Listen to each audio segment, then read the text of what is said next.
but we're not here to make dreams come true. They don't even play Football Manager, ladies and gentlemen. It's the writing has to be on the wall for them. All of his organs will decombust before he stops running around the pitch. He needs to be fired on the spot. It's beyond. I just want to headbutt my desk. Everybody signed 10-year contracts. Talk! You guys have asked for me and Matisse to make a video, so we have. You're going to want to stay till the end of this one. Let's go. Yes, guys, welcome back to another video. Welcome to the George Benson Football Channel. It's a time where being by yourself can be a dangerous time, so I strongly advise you get your mates around, you get your dad, your mum, whoever it is who brought you into the world of Chelsea Football Club. Watch this with them, all right? Because I have brought one of the very greatest Chelsea creators with me today. Arguably the best thumbnails in the game as well. And he's even put the lovely blue lights on behind him in his set today. Matisse, welcome to GBFC, mate. How are you doing? Bro, absolute pleasure. Like we were saying, long overdue. So it's great to be talking to you again and in long form because we've got so much to talk about. We do. But as we were saying as well, it's a very tough time to be a Chelsea supporter. And I think not because of necessarily the position, because we've been in these positions in the table before. I think it's more the overriding feeling and inevitability of where we are and what we're surrounded by, which is a little bit doom and gloom. So, yeah, looking forward to getting into everything extensively, bro. 100%. I think it's I don't know if I said it at the start of the call or behind. I've literally just woken up, as I usually have when I do these early morning videos. But like, I feel like at the moment it helps to talk to somebody about it. When I just turn the camera on and I'm making a video alone, I just end up going down these like shouty rants, which like I don't want to be doing that, but like naturally it just becomes that because I don't really have anything positive to say, which for me, I normally like to be an optimist. I like to look forward. I like to believe in like the fairy tales that football can provide you, and that ability to dream is something that I just love when it comes to following Chelsea. But like, what is your overriding feeling right now? Because I've expressed a lot on my channel of how I'm backing this protest and I'm backing it to get out the owners. But I would love to know what your feeling is right now on like a top end scale. It's really kind of just depressing. Like I find myself thinking about Chelsea a lot in the last few days since the defeat, and there isn't.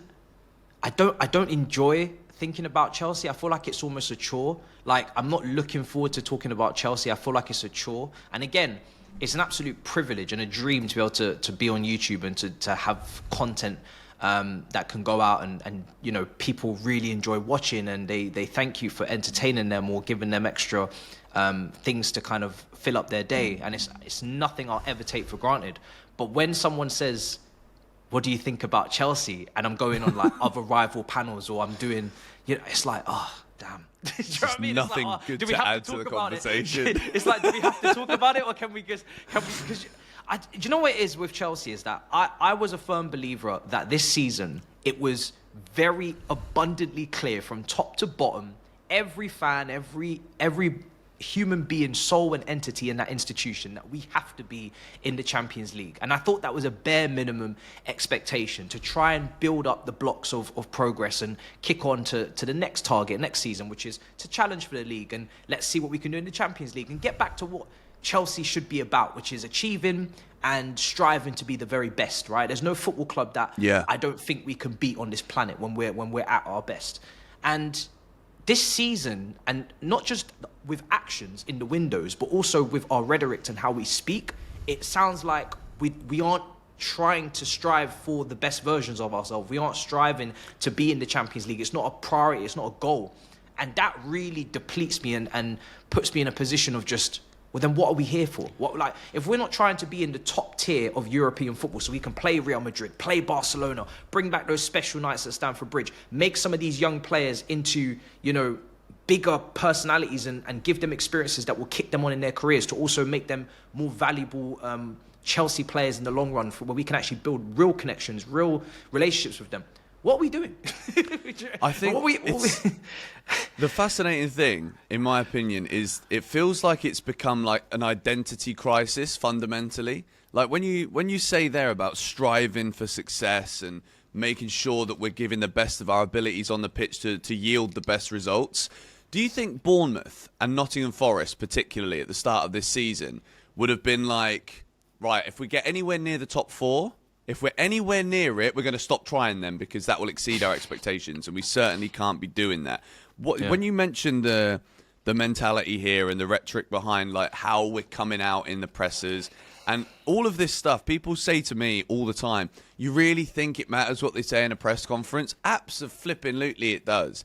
It is, if what we see, which is supposed to be like the just the meat and potatoes of it, basically, you think that there isn't constantly conversations happening inside the club that is about like, well, actually, we're ahead of schedule here. We're doing significantly better than we think. And nobody in their right mind could suggest that that kind of conversation is going to yield a mentality that drives winning. But like, Bournemouth and Nottingham Forest are both ahead of us in the Premier League table. They've not gone out and spent 1.5 billion. Forest have spent a lot of money, granted. Yeah. It's as if we just saw the fact that we were doing okay and panicked, which for me is just fundamentally something that I've never associated with Chelsea. Even like when I was a young kid in the pre-Roman era, you know, I remember some Champions League nights before Roman was there, Galatasaray at the Bridge, beating Barcelona. I think we got battered in the return game, but whatever. Like, we were competing on the main stage even before Roman Abramovich was there. Yeah. And people are talking about, oh, everyone's just so the too lucky as Chelsea fans. They've had it too good. You don't always deserve to be there.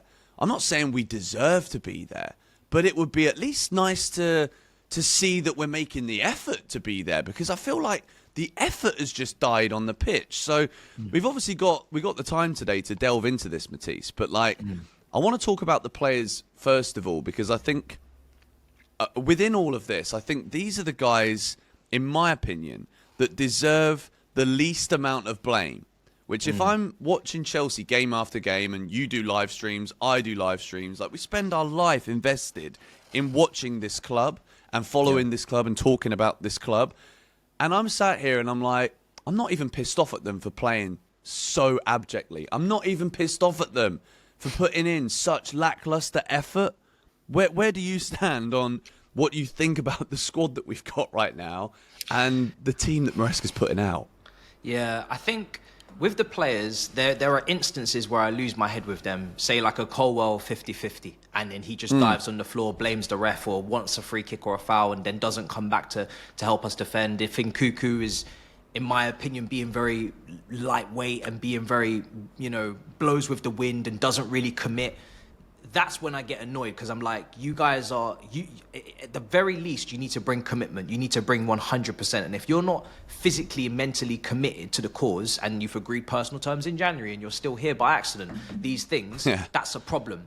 But in terms of the quality of the team, or the technical level, or the mental fortitude to get over hurdles and see out 1-0 leads, I don't see that as necessarily a lack of effort. I see that as missing profiles, missing intangibles, missing leadership, missing certain things that every Chelsea team has to have. And because the overriding thing, which we'll obviously get onto later, is the recruitment and the amount of money spent versus the quality that we've left ourselves with, that is something that is not on the blame of the players. The players were always going to accept these contracts. They were always going to sign these long-term deals, and it was always going to be the biggest moments of their life to come and play for Chelsea. But we're not here to make dreams come true. We're here to make the fans' dreams come true.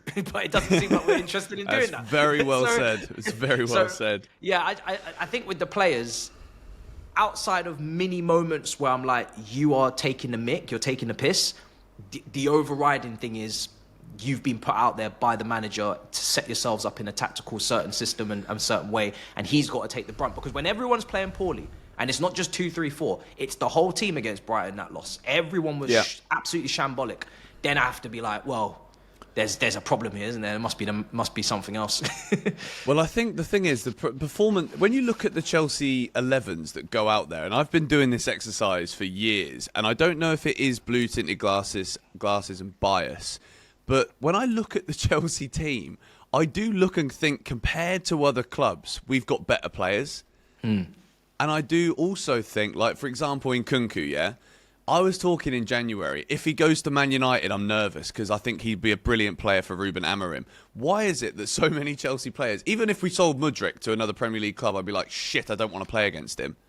There's a lot of players at Chelsea that are like that, where I think that if they were to be in a better footballing environment, they would actually thrive and show the kind of levels that we would have spent 70 million on. Or 30 million on, 40 million on, whatever the number is. Felix straight away, Renato Vega straight away at Juventus, putting in like... And Juventus are a club who have had incredible centre-backs over the years, renowned for being so defensively solid. And they're waxing lyrical about this guy on socials already. Is it just a Chelsea thing? Is it a Maresca thing? Because I've also been protecting Maresca quite a lot.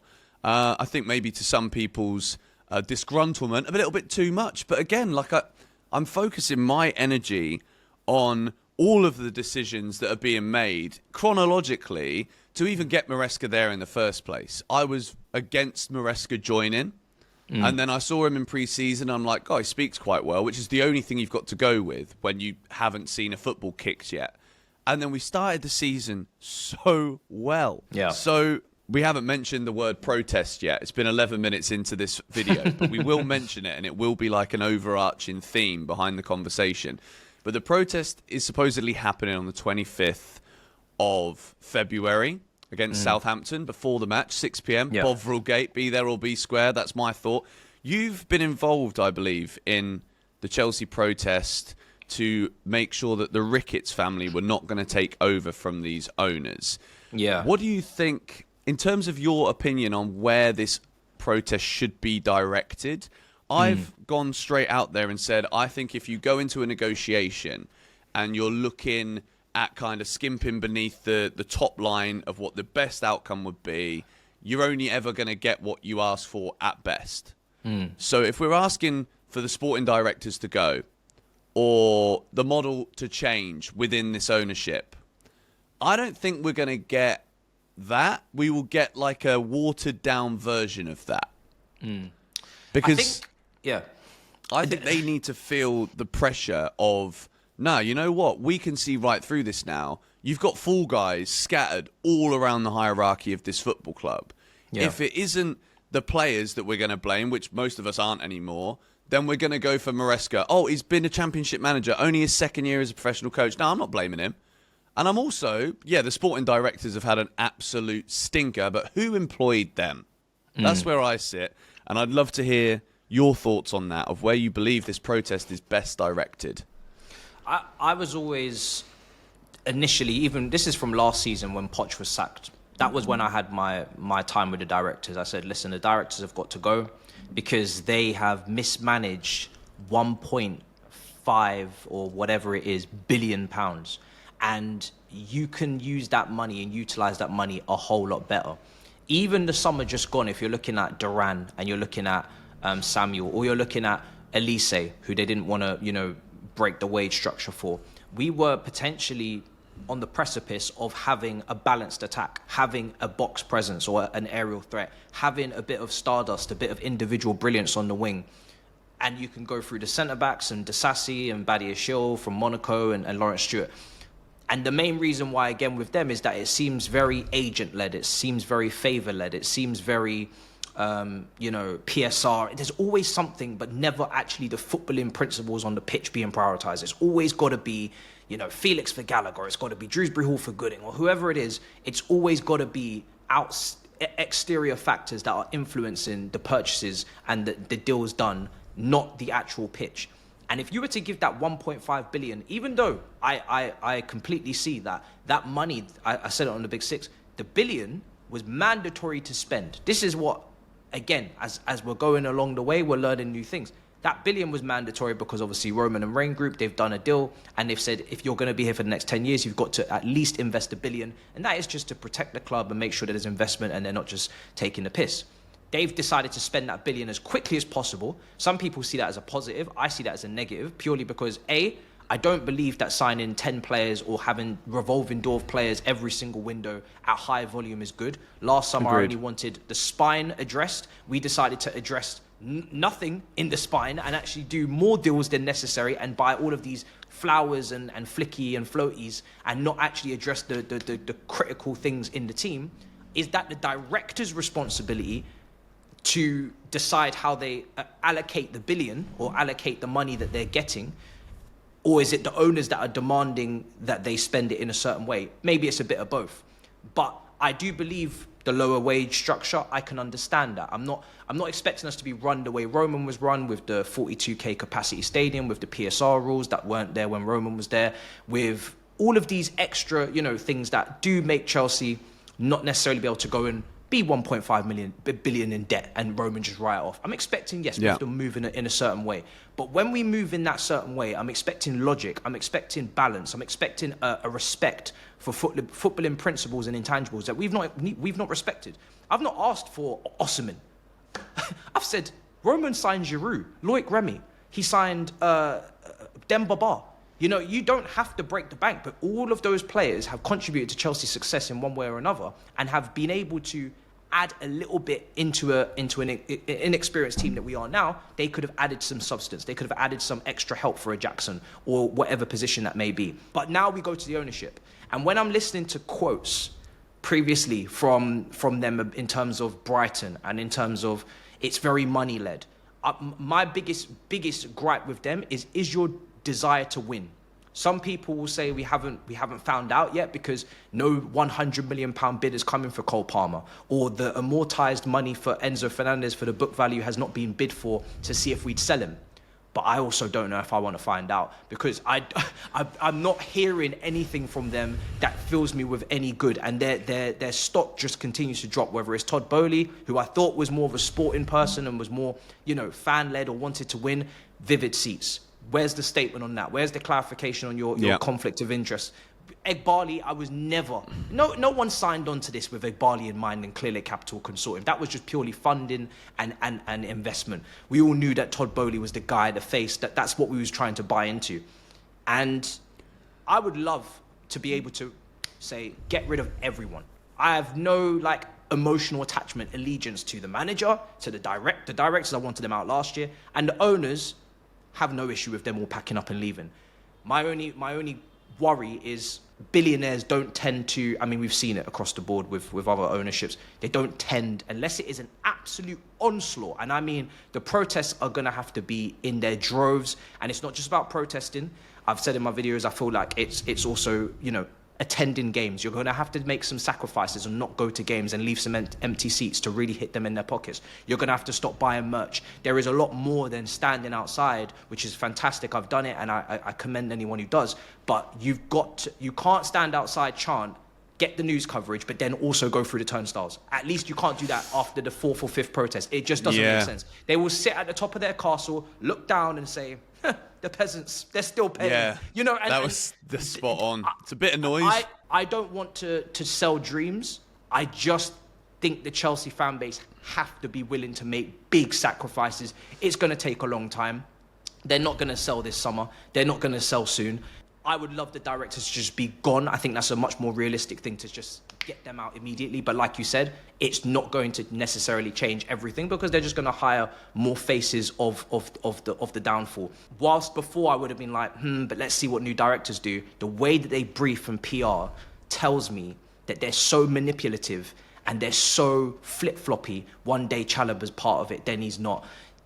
Just the way that they try to, circle about, and they're like vultures. It's just the PR and the briefings. We're bringing in a rugby coach. There's no respect for real leadership. There's no respect for winning culture. It's just, let's just throw this at them and then they'll just shut up. And I can't have that. So I would love for everything to just be, done and dusted and we keep it moving. But yeah, I'm also not saying that's a realistic thing to think is going to happen anytime soon. It will take a while. It's going to take a monumental effort, that's for sure. But I think in terms of this first one against Southampton, I think the louder the noise is, the more seriously they're going to look at it, the more serious it's going to be taken. So I'll put it up on the screen again. We're not running away from it. This is the graphic that I've decided to use. There's loads of different stuff going around. Share whichever ones you think necessary, but I do think it is important. But I think, for me, you mentioned there about Todd Boehly was kind of like the face of things when we as fans bought into it years ago. We looked at Todd, we looked at the way that he spoke, and we're like, this could be okay, this could be all right. And I think the thing that has affected us the most is the fact that all of a sudden Todd Boehly does have this very much backseat role amidst all of this. And obviously Clearlake are the ones that have fronted the majority of the money. So Bedad Igbali, if you look at the Lexis, the semantics that he uses and has used from interviews and like external business forums and whatever, ever since they took over, like they've actually done exactly what he said they were going to do. We've actually become Brighton, because with all of the praise that they've given to Brighton, they've gone out there and bought a load of young players. And when you look at Brighton's highest league position, 6th, right? It's exactly the same as what our highest league position is since these guys have come in. And the only next step, and you alluded to it, and you don't want to see it, I don't want to see it, the next step of becoming Brighton is when your 100+ million bids come in for Cole Palmer's. And Cole Palmer, and this is, I've been barking on about this, and I think a lot of people have missed this point as the predominant one. When we talk about the now, we talk about results being bad and we're upset. But the future of Chelsea will hang on the ability to hold on to those best players that we were told by this ownership. The plan is to keep all of the best for Chelsea. But the problem with having the best, and Cole Palmer is one of the best players in the world, not just the Premier League. The problem with having the best and playing in the shitty Farmers version of the Europa League is that he doesn't want to play there. He doesn't even want to play in the Europa League. He wants to be and belongs and deserves to be in the Champions League. So again, I'm not going to sit here and be like, well, Palmer's not been putting in the effort recently. How dare he think he could go to Real Madrid or Manchester City again? It's bollocks, mate. Palmer can only do as good as what is put around him. And unfortunately, there isn't any leaders around him, and he's 21. Yeah. So Cole Palmer's going to want to leave. So that ability to keep the best players at Chelsea is a complete foresight that they've missed. It's a foresight that doesn't actually exist, because there's not any player right now at this football club that I see, apart from maybe, like, I think Cucurella will all of his organs will decombust before he stops running around the pitch. Like, I don't see effort, which is like, I really want to be here. I really want to play for this club. I'm embarrassed that I'm on the pitch when the fans are singing for a man who's not even here anymore. And it's those lot who are watching me that are paying my wages that bought me. I don't see any players right now that actually care enough to turn it around, which is the most alarming thing. Do you know what it is as well, to add to your point, when we talk about the message that you send out? People speak about the earlier part of the season when we was talking about the Premier League title race. And I think the wider fan base knew that we weren't ready for a title race. That was us analysing. It was a bit of a joke, but yeah. It was a bit of a joke, but it was also us analysing our team fairly and not trying to gaslight and say, oh, yeah, we're ready, when we know what it takes to win a title at Chelsea, to win a Premier League title, which we've not done back to back to back. It's only been a handful of times, literally 5, under Roman, where you're like, that's a Premier League title winning team. We've actually missed out on quite a few Premier Leagues where we thought we'd probably win it. So we knew that this team wasn't capable of doing that. But if you remember when Jose Mourinho in 13-14 called Chelsea the little horse, you can still talk about Chelsea in a way where, yes, we're not ready now, but we will be next year. Or you look at Thomas Tuchel with the whole, ownership takeover. I will drive a bus if I must to get... Don't make excuses for not achieving any element of success. And that is why I always said, I'm not interested in being a title race if I don't truly think we will last the race and win it, because we're not ready, because the team is very young. But do not disrespect the Carabao Cup. Do not disrespect the FA Cup. Do not disrespect the opportunity to win at Wembley and to actually make some history in a season where you aren't ready to do the big one. It's okay not to be ready to do the big one. Like I said, Lampards and Terrys and Drogbas have gone seasons without winning Premier Leagues. They've not been ready, or they haven't done it. But you can still pick up other things. That's what Chelsea's about, or at least put in a good attempt to win those things. And when you don't put in a good attempt to win those things, that is when Cole Palmer's will look and say, or Caicedo's, etc., will say, we talk about making excuses if we don't need to make Champions League. I don't think there's top players in that team that actually want to be, players that achieve things in their career. They won't be sitting there saying, well, we don't need to make Champions League because, we can do it next year. Every year gone by is a year less in your career, and careers are very short. So for me, it's nonsensical for a team that have invested this amount of money with this many resources to say we can't go up against Nottingham Forest, Aston Villa and Newcastle. Like, no, that's not going to cut it. And anybody who thinks that is going to cut it needs to be fired on the spot. They're like, for me, being linked to Garnacho over January was a sackable offence for the directors. Like, that should... honestly, especially after what we saw from him against Spurs as well. Like, yeah. How is that, like, even a 40, 50 million pound player? Like, it's the numbers that we're throwing out there as well. Like, people are saying that the money is gone. I actually believe that is true. Like, I don't think they actually really have the money to spend right now, which is, for me, the reason why I can't just sit back and not put the blame right at the top. I want to read out a comment that I received on a video the other day from Obi Ken Kenobi 4346. First of all, what a name. Absolutely unbelievable from you. All I hear is yelling and no plan, man. Protest, fine, I'm with you. But protest for what? Sell to who? Ricketts? Saudi? What's the plan here? Need to be targeted in our approach and not just yell at the universe for some broad notion of change. Or worse, yell for something that isn't even possible because it turns out that owners legit can't sell. And I'm with you. I think we need clarity on that. Where do you stand on this? Because I think this has been something that has been very much glazed over because we were told, weren't we, when these owners came in that they couldn't sell for 10 years, but we couldn't take profits for 10 years, I believe was what we were actually told. Is that correct? Yeah. Couldn't take. I think they couldn't sell dividends. They couldn't sell dividends. Okay, so that's basically what every businessman or woman in the world wants to do, is to take as many dividends out of their profitable business as they possibly can. So what do you think is, you alluded to the fact it's going to take a while potentially to get these owners out. I still think it's the right thing to try and push for the very, very top one. But realistically, you are probably right, but not to say that we shouldn't try. Absolutely not to say we shouldn't try. In terms of like let's say a compromise then.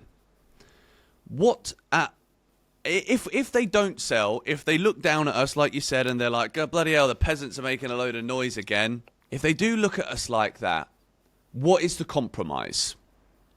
What is the bare minimum that has to happen here? The directors have got to go. Because as much as I'm annoyed with the mentality from the ownership, 1.5 billion is a lot of money. And it's not even like we were going to sign Galacticos under the ownership, Mbappe's, and because we were never going to pay the wages. But if you had spent that 1.5 billion on good players in terms of they're ready to help Chelsea now, and also players that are talented like Andre Santos, and you've got some Estevals, but you balanced it out correctly and you had a respect for profiles. Profiles are so important. Why Chelsea are not a threat on set pieces? Profiles. Why Chelsea have no box presence up front to give the manager versatility in terms of we can go for the cross, we can go on the ground, we can do a multitude of different things. Goalkeeping situation. They have blown so much money and they have not got a spine to look at the end of it. And they've blown the money that we had in the bank from the ownership takeover. We now don't have that money. They have to face consequences for that. That is too much money to squander and for us to not even be a comfortable top 4 team. Realistically, if we always had $1 billion to spend, we could have at least been a third, second best team in this country and back in the Champions League, and we wouldn't be even having this conversation potentially. But the fact that they've done such a poor job with the recruitment, and they can only maybe point to about 5 players, Cole Palmer, maybe Caicedo, which was wildly overpaid for anyway, maybe Esteval, but again, we're putting a lot of pressure on a kid, Andre Santos, and maybe Enzo Fernandez. That's about it. All the wingers, it's not worked out. Up front, they haven't got a top striker, no top goalkeeper, no top defenders.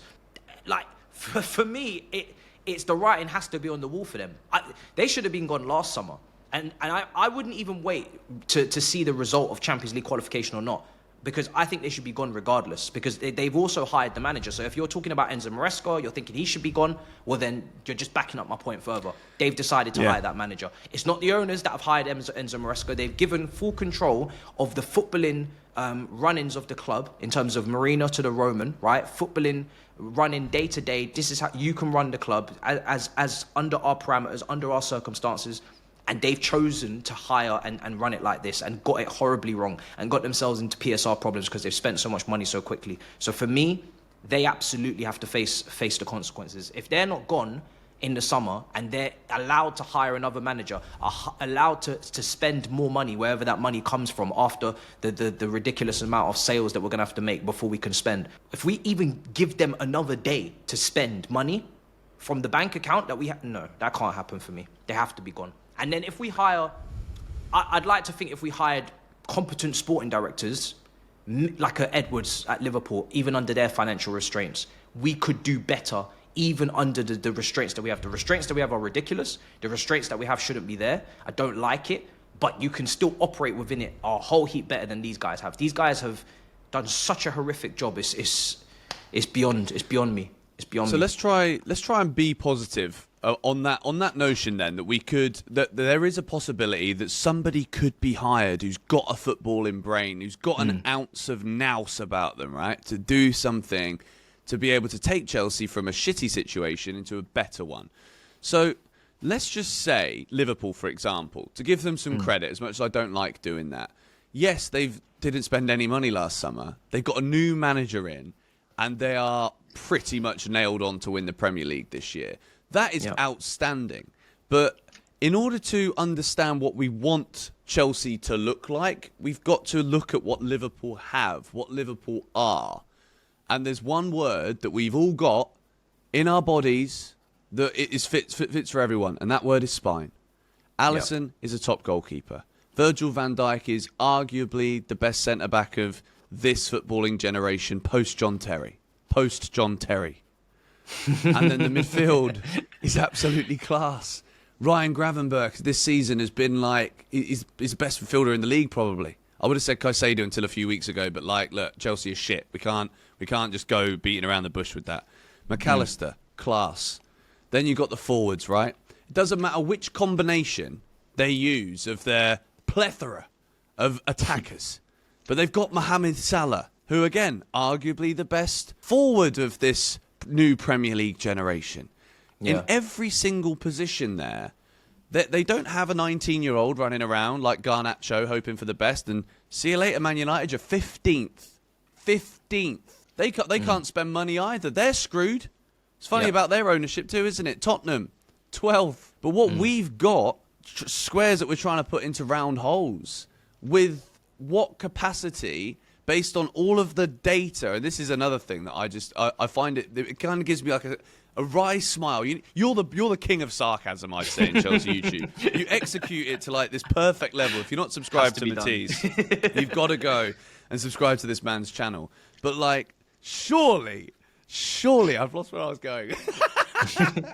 Just to add to your point, if you haven't remembered your train of thought, Liverpool, when they signed Van Dijk, Robertson, they signed in league or Alisson outside league, Salah, Mane, but these guys were all 25, 24. So even though I would like every now and then a 28, again with the right mentality, not necessarily Sterling dropping off, but you're looking at Thiago Silva, so you've got to get that right. But even Liverpool, again, as an example, as a club that haven't spent this summer but have spent previously, they have bought in and around that age group, but they've made sure they've got the profiles and they've made sure they've got what they've needed for the manager in Klopp that they had. And what we've done is we have ignored what Maresca may have needed and signed players that he doesn't want and he doesn't respect, or he doesn't want to use. And that is just making the same mistakes time and time again and not even mirroring your recruitment with your manager, which is just, to do that is just unforgivable. That was a perfect interjection, because my point was going to be, surely the data needs to be looked at here. Surely we should be operating on a level where the data is the priority. And if you look at the data that we have just given you about Liverpool and how they've spent and where they've spent and the profiles that they've addressed and the managers they've bought these players for, surely, with that being said, we should have got it right at least one window by now, shouldn't we? And I'm not saying that every player in this squad is bad, because they're not. But if you throw something at a wall 50 times, you're going to hope it sticks a couple. And that's unfortunately all we've got. We've only got a couple. We've bought I've actually got this, I'm going to do a video on this.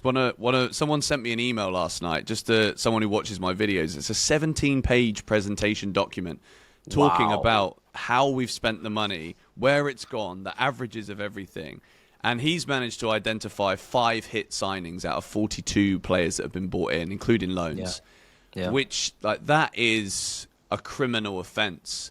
And I think the reason we're all, right now, a lot of people, not all, the majority of us Chelsea fans, particularly the ones that have got platforms on social media, YouTube, Twitter, whatever, we're all kind of sick of this now, because we see that moving forward, we can't just control, undo.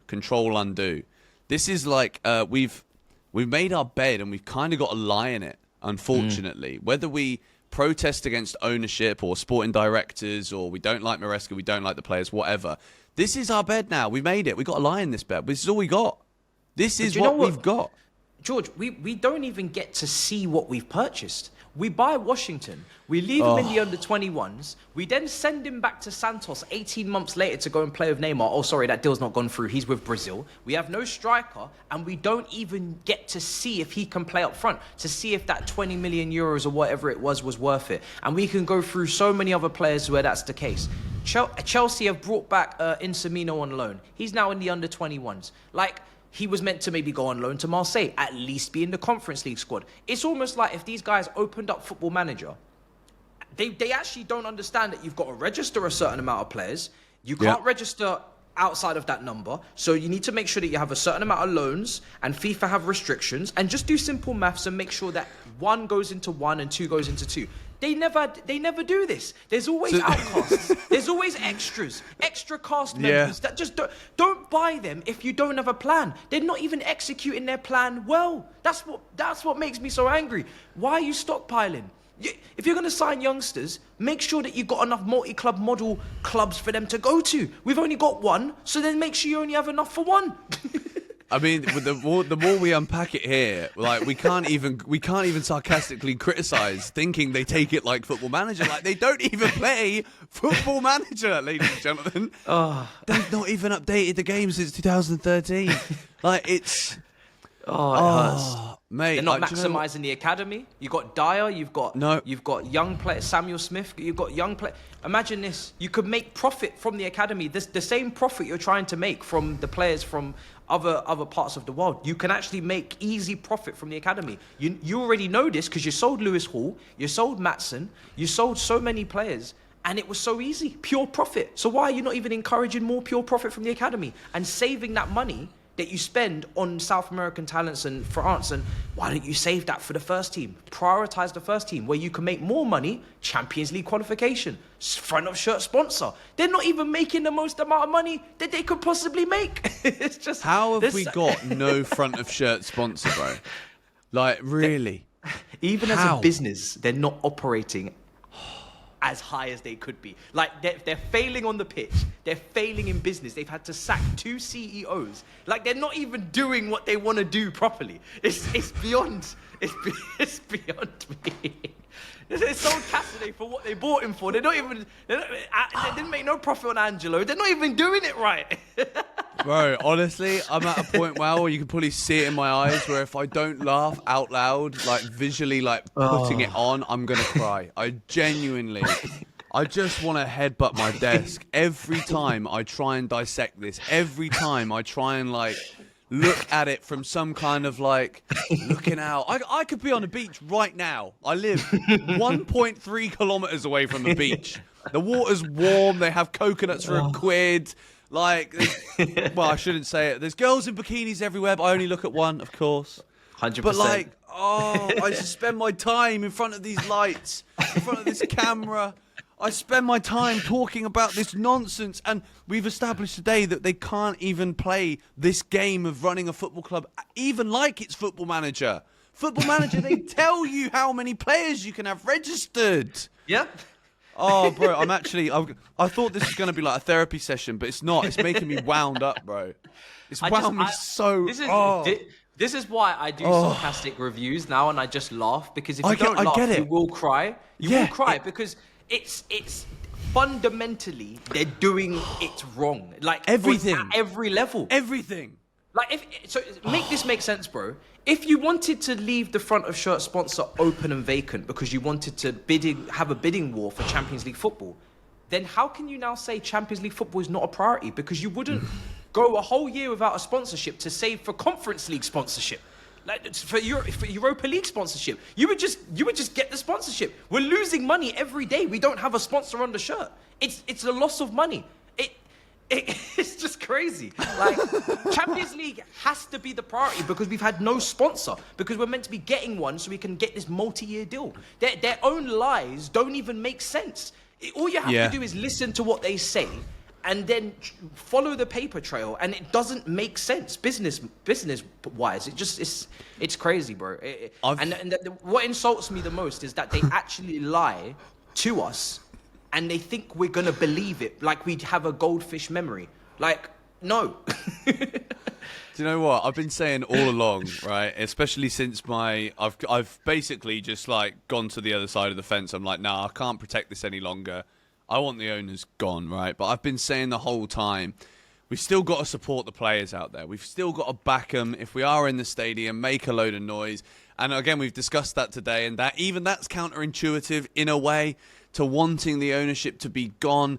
But look, fundamentally, right, I need something from Maresca this week. Like, 100%. He has to, for his own sake, right? Because at the minute, the players of Maresca have kind of been shielded a little bit, which is a crazy thought. That's how bad it's got at our football club. But if Maresca still wants that, like, human fan shield of protection, he has to come out and actually say we're going for the Champions League. Because if he doesn't, we're going to keep losing because the players don't think they've got something to play for. These players are all young. Most of them haven't played in the Champions League before, so they don't have that feeling that we have as fans of what it means when that anthem gets played, what it means to go on a run, what it means to be in Naples, getting battered, sack a manager, come back to the bridge and smack them up with Branislav Ivanovic.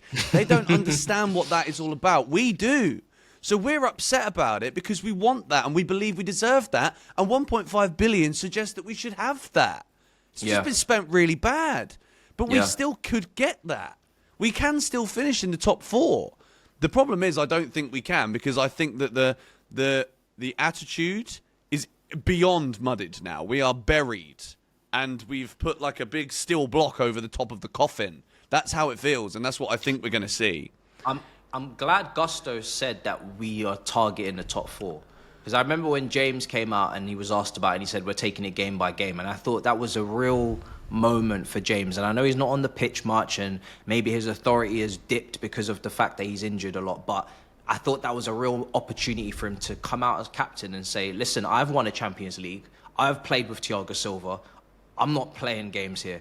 I want to be in the Champions League next season. That's what he should have done. Instead of saying I'm taking it game by game, because at the end of the day, you are the captain and you are the leader, and you have to set a standard and a precedent. Maresca's never coached in the Champions League. He's come from Leicester. He's living the dream. This is like getting a Kinder Surprise egg and then the toys in there as well for him. It's a £50 note inside. Yeah, and again, we all know that he is there to do lip service for the people above him, and they're there to do lip service for the people above them. So anybody who's employed, I'm not expecting them to come out and say anything against the collaboration and cooperation, because that will get you a P45 for your front letterbox. But Captain James, brother, say as you please. What's he going to do? What are you going to terminate your contract? You're there for 10 years anyway. Everybody signed 10-year contracts. Talk! Do you know what I mean? If there's going to be one good thing that comes out of the fact that you've signed a long-term contract, it means you can speak your mind, because any contract termination is going to get a big payout for you. So keep setting them standards on the pitch, communicate, make sure that you play to the level you need to, but also post-match, don't make any dumb excuses. Don't come out and waffle. We lost to a Brighton team that have got loads of injuries. Teams up and down the country got injuries. I don't want to hear this injury nonsense. Everybody's got injuries. Handle your business. Simple as that. Simple. And what do you think for? I think we should wrap up because we've hit some mega nails today. We really have. And hopefully this won't be the last time we have a conversation like 100%. This. We would like to do it more. So let us know if you want to see it. But moving forward on the pitch, what do you think needs to change top end this weekend away at Aston Villa? Because I feel like this Villa, I think, of all the teams right now, are also in a massive injury pickle. So like we can't be like, oh well, we've got loads of players out. What do you think needs to happen this weekend to give us any kind of chance of winning at Villa Park? Maresca's got to change it up. You have no striker, so the system has to change. When you play in Nkunku as a lone striker, it's 10 men. So I've got 2 ideas that I've been cooking up in my lab, and I don't know if they'll work, but they're ideas. The first thing is the wing-back formation with Tuchel. First game against Wolves, 1-1 draw, Stamford Bridge, right? You're not getting goals from your wingers. So, and we know Nkunku needs to be in the front too. So can you get 2 strikers on that pitch together in a free 4-1-2, put Palmer just behind them, and maybe bring someone from the academy, or maybe to ask Madueke, who does take shots, to play next to Nkunku in the front two and make runs in behind. Try something different. He's the only winger that takes shots. Neto can easily play wing back. He just likes to run up and down anyway. Gusto on the other side, right? Yeah. Or if you're not going to do that, you got to maybe look at Palmer as a false 9, or dare I say it, Sancho, even though he's been poor recently, but someone that can facilitate, keep the ball, play through balls, play the passing behind, and then you got to play inside wingers. You got to go Madueke, Neto, tell them to make the runs and pray that they finish. But I need to see a bit of a simplification on certain roles. I don't want to see Gusto inverted anymore. I'm done with it. Like Gusto, he was so good last season. I can't forget overlapping fullback, fantastic. Overlapping, crosses, assists, chance creation, tidy footballer. If you're not going to use him like that, don't use him. You've got Achampong who can play as a right back and a centre back. I don't know where Reece James, if he'll be there, we'll see. Like, just try to play players, please, where they are comfortable. Because, and I must say, I'll add on to this. You didn't utilise some of your options previously, because for me, Felix wanted to play for Chelsea more than Nkunku. Renato Vega, I didn't like the way he handled the situation, but he could have actually played centre-back instead of Colwell when he's going through this hard, rough patch where Badiashil's out. So you've got to reflect a little bit and say, listen, I might not have got the players that I needed or wanted, but I've seen other top coaches. They don't always have what they need or what they want, but they adapt and they make sure that they, put people in positions that make sense and try to get by. You've got to try and really get by. Don't be too stubborn like Postecoglou and die on your own sword. Chelsea need to be Champions League next season. You can implement your stuff again in pre-season and go from there when you get if you get players through the door. We'll talk about it then. But right now, you've got to adapt. Top managers adapt. Don't just be stubborn and just stick on. No. Find a solution. We've got enough players fit to do that, and we need to be picking up points. So I just want to see him try something different. Don't put Nkunku up front again and waste everybody's time. Mate, I think you've absolutely nailed that. I agree with both of those options. Guys, if you love this, let us know. Smack a like on it. Make sure you subscribe to Matisse. He's going to be in the title and also linked in the description. Thank you so much for coming on, mate. I'd love to do this again. I think we've managed to keep so much into. It's not short, but it is kind of short. We could have gone on for longer, but let's save it. Let's see how we do against Aston Villa, and then let's shoot this again, mate. This was great. 100%. Been a pleasure. Thank you. Cheers.